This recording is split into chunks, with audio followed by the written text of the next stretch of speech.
তুমি সেটা কিভাবে জানলে, এটা আমরা ইংরেজিতে কিভাবে বলবো? এটা হচ্ছে একটা ফার্স্টের কোয়েশ্চেন। কোয়েশ্চেন দুই ভাবে হয়, একটা হচ্ছে ইয়েস নো কোয়েশ্চেন আর একটা হচ্ছে WH question. Yes no question হচ্ছে যে প্রশ্নগুলো করলে আমরা ইয়েস নো দিয়ে অ্যান্সার করতে পারি। যেমন তুমি কি জানো, ডু ইউ নো, আমি ইয়েস অর নো দিয়ে কিন্তু অ্যান্সার করতে পারি। তাহলে ইয়েস নো কোয়েশ্চেন যেগুলো আছে সেগুলো আমরা জাস্ট অক্সিলারি ভার্বটা বাক্যের শুরুতে আনলে প্রশ্ন হয়ে যাবে।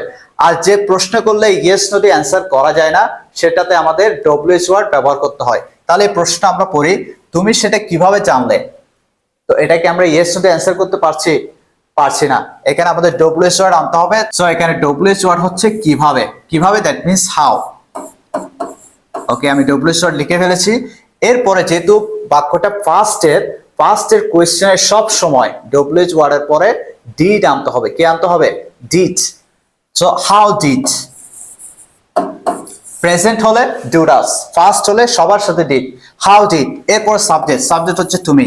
হাউ ডিড ইউ, এরপরে জানা মানে তারপরে ভার্ব লিখতে হবে জানা, that means know.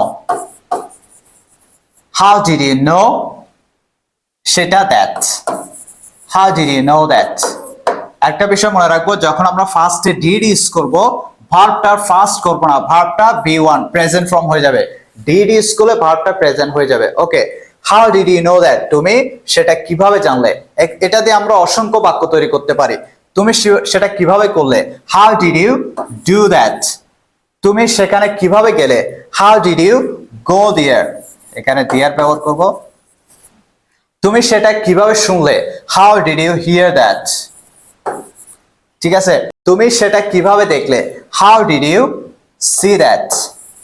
How did you see that.